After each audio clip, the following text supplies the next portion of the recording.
Yos, kita lanjutkan lagi hipotesa cerita Boruto ke depannya.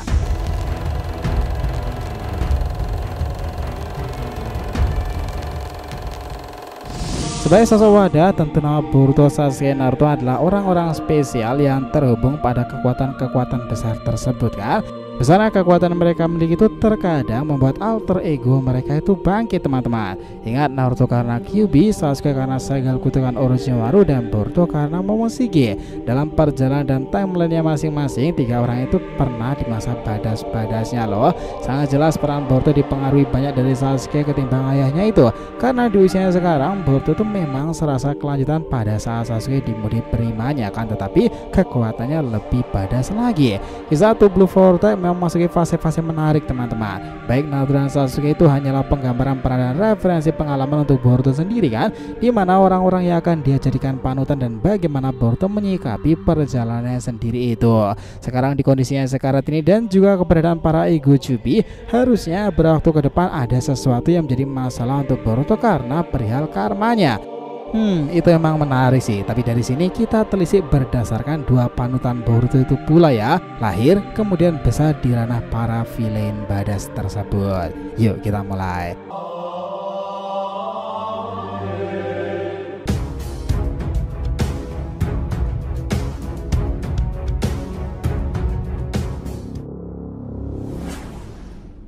Info penting ya, sebelum masuk bahasan kita harapkan kalian subscribe 3 channel terbaru kita, Saga Boruto to Blue Vortex, Joy Boy The Library of Nika, dan juga Shonen Sodashi.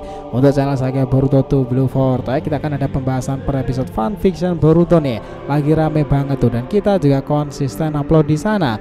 Untuk kalian yang suka tema One Piece, kita sudah siapkan channel khusus Joy Boy The Library of Nika yang up to date tuh, ngebahas perkembangan Luffy yang menggelora itu. Sementara untuk Shonen Sodashi kita akan bahas beragam anime shonen nih, season dan terkini yang jarang kita bahas sebelumnya. Jadi bisa dibantu support ya untuk subscribe ketiganya dan aktifkan lonceng notifikasinya itu gratis. Sangki dan bahasa, yuk kita lanjutkan lagi ceritanya.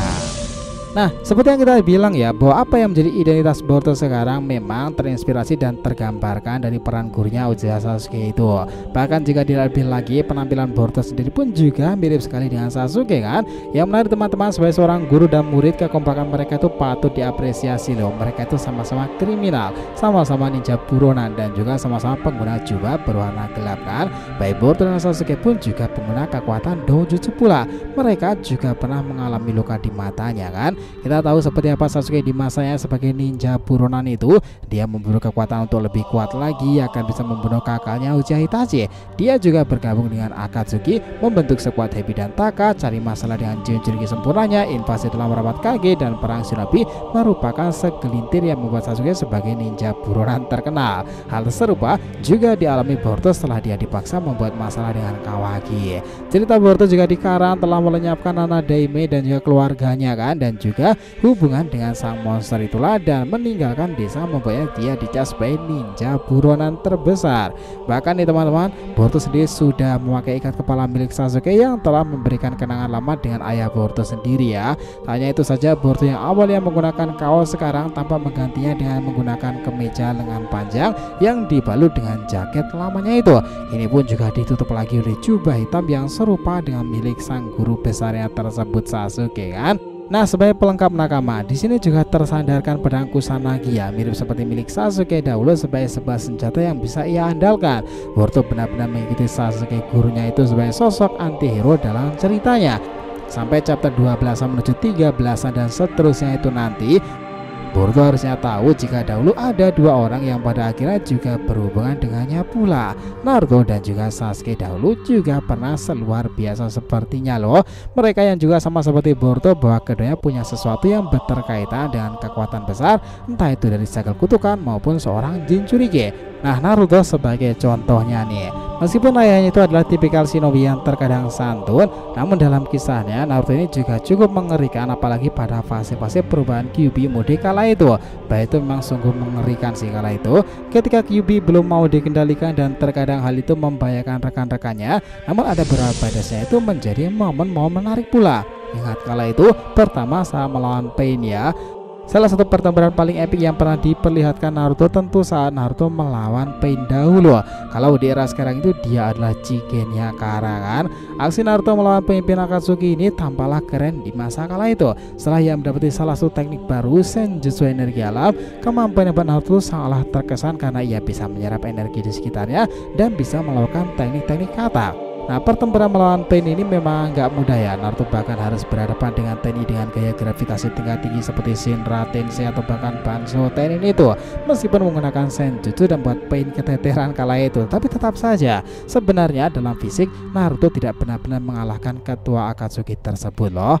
Kedua, melawan Obito. Nah, itu menjadi momen badas berikutnya. Naruto yang dihadapkan dengan momen yang tak kalah mencekam ketika harus berhadapan dengan Obito. Ya, kala itu memang sangatlah mengerikan. Pertempuran besar itu memang sangat sentimental pula, baik bagi Naruto, Obito atau bahkan Kakashi sendiri. Secara masa lalu mereka itu memang saling terhubung teman-teman. Tetapi menghadapi Obito memanglah tidak semudah yang dibayangkan. Dia bertempur bawa pasukan dari Jinchuriki. Naruto bahkan sangatlah kewalahan jika tidak dibantu gurunya Kakashi kan.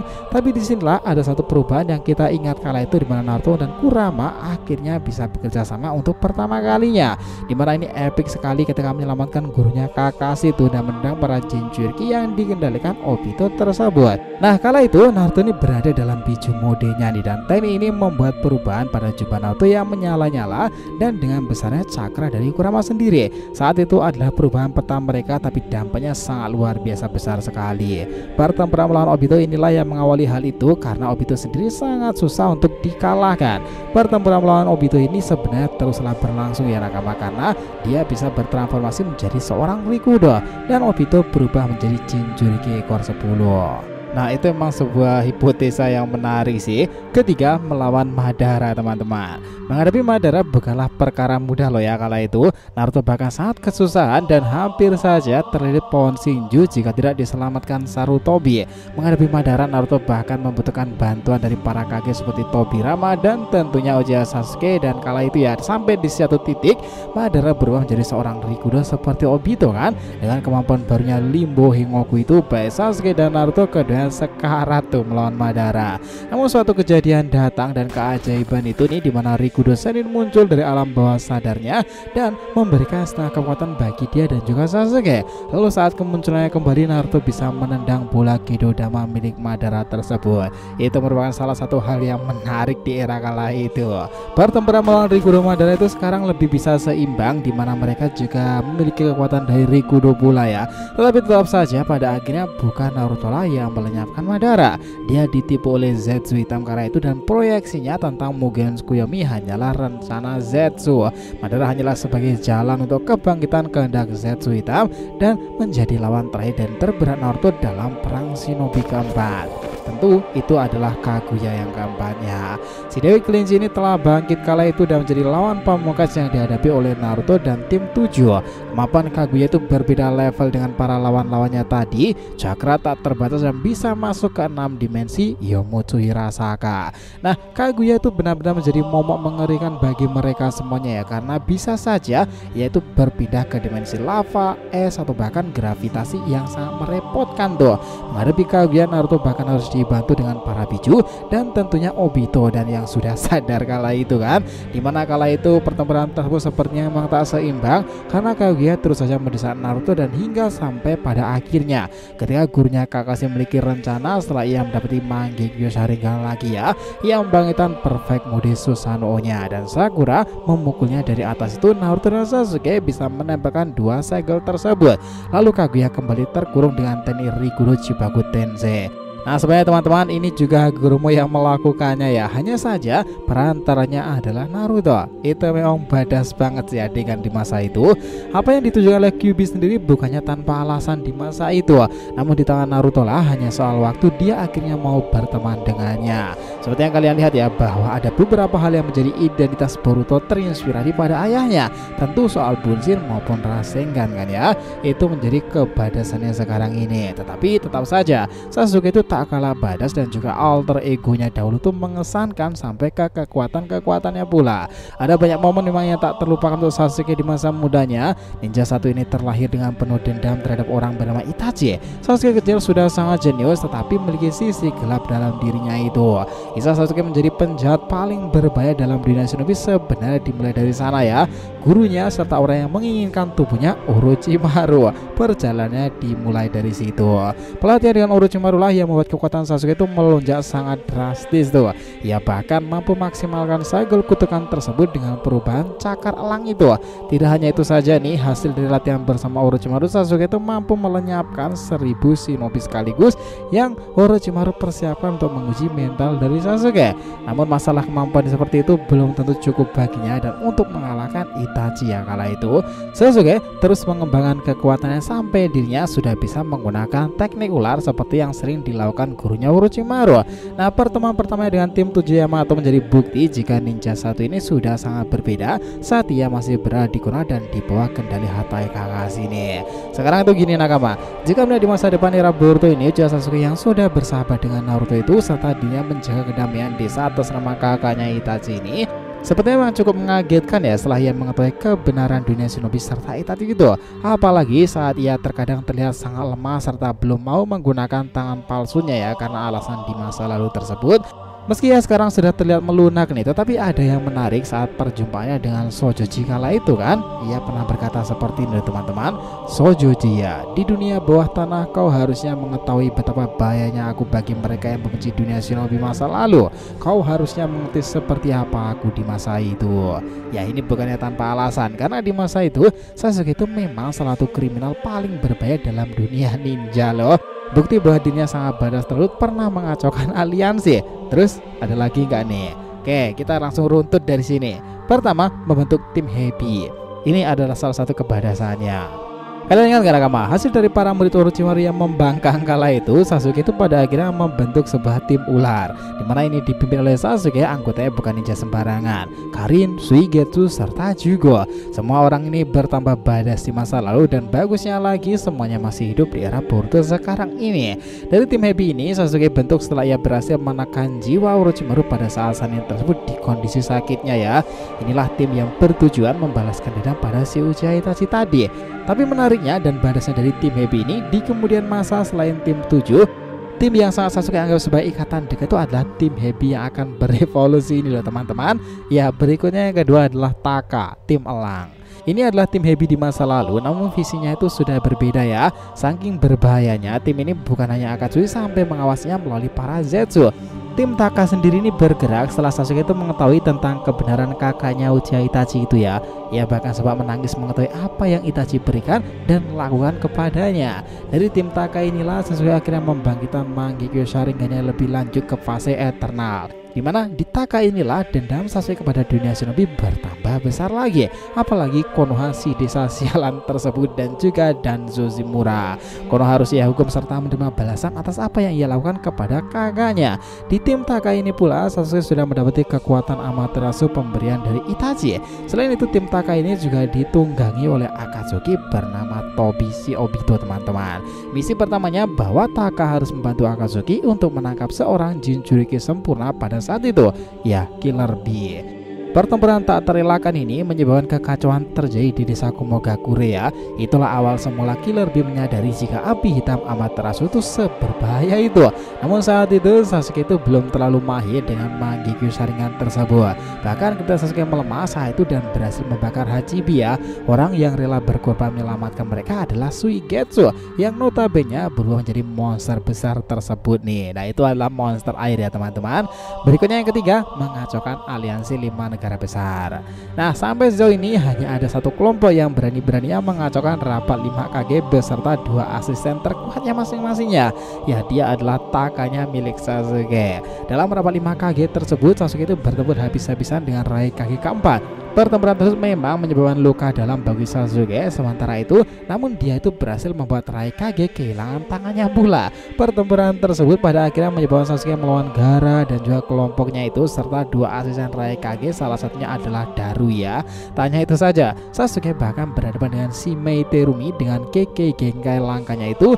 Dan itu memang Mei berhasil membuat leleh skeleton mode Susanoo-nya ya. Tetapi karena bantuan Zetsu, Sasuke ini berhasil mendapati stamina-nya lagi. Sampai akhirnya ia berhadapan dengan Onoki dan terkena Jinton Keke Tota. Namun ada plot twistnya di sana teman-teman. Mereka kira saat itu memang berhasil. Nyatanya Sasuke berhasil lenyap dengan teknik Onoki itu. Namun yang sebenarnya terjadi adalah ia diselamatkan oleh Tobi Obito itu yang para kaki kira adalah Madara loh. Sasuke ternyata masih hidup. Nah, keempat, membasmi pria bernama Danzo. Inilah tujuan utama Sasuke mengacau di rapat 5 Kage, meski sangat beresiko ya. Namun saat itu demi menghukum Danzo, Sasuke itu rela loh melakukannya. Saya pada akhirnya pertempuran mereka terjadi di jembatan tersebut. Battle sengit itu terjadi antara pengguna elemen angin dan petir tak terelakkan lagi. Kita juga salut di sana ya dengan kemampuan Danzo ini juga tak kalah mengesankan. Dia bahkan bisa menggunakan teknik angin tingkat tinggi, teknik terlarang dan mengetahui tentang Mokuton. Ini terjadi karena Orochimaru memberitahu semua yang ia teliti kepada Danzo kala itu, dan pertempuran tersebut sebenarnya ada 2 pemicu kemarahan besar Sasuke. Pertama, Danzo lah yang menyebabkan kakaknya di posisi tersebut dan melenyapkan semua klannya. Danzo jelas berbeda dengan Sarutobi. Kedua, Danzo lah yang telah mengambil mata sahabat kakaknya Uchiha Shisui itu. Inilah yang mendasari kebencian Sasuke. Dan karena di masa belianya kala itu, Sasuke ini juga cukup mengenal Shisui loh teman-teman. Namun masalah Tobi itu si Madara palsu ini juga menantikan momen mengambil mata Shisui ini. Pertempuran tak terelakkan lagi sampai inilah momen Sasuke mengetahui teknik Izanagi dari klan Uchiha. Di momen inilah akhirnya Sasuke berhasil membalaskan dendamnya kepada klannya itu ya, serta Uchiha Itachi dan juga Shisui. Namun Danzo menyadari maksud dari Madara tersebut. Di momen akhirnya ia menggunakan teknik segel untuk meledakkan diri agar mata Shisui ikut hancur karenanya. Ia sangat takut jika mata ini jatuh ke tangan orang yang salah seperti Madara palsu itu. Nah, setelah kejadian itu Sasuke akhirnya bersedia ditanamkan Mangekyo Sharingan kakaknya. Lalu ia memunculkan Eternal Mangekyo Sharingan yang kita bilang di awal tadi. Nah, inilah momennya yang terjadi teman-teman. Nah, aksi pada Sasuke itu berlanjut saat setelah ia berhadapan langsung ke 4 orang Kage itu dan menanyakan berbagai hal soal desa ya, Itachi, klan dan juga dunia shinobi itu. Ia memang sangat beresiko, apalagi 4 Kage itu adalah sosok Tobirama yang terkesan sangatlah keras kepada Uchiha sendiri. Setelah ia menjadi banyak hal, Sasuke akhirnya turun langsung ke medan pertempuran dan bergabung lagi dengan tim 7 awal.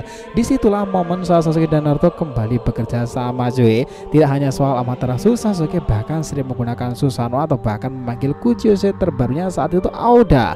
Pertempuran telah Sasuke lewati saat itu melewati Obito Rikudo, Madara Rikudo, bahkan melawan Kaguya sekalipun ya. Nah, kami pikir jika tidak ada Sasuke, mustahil rasanya tim 7 bisa lolos pula dari Mugen Tsukuyomi Kaguya kan.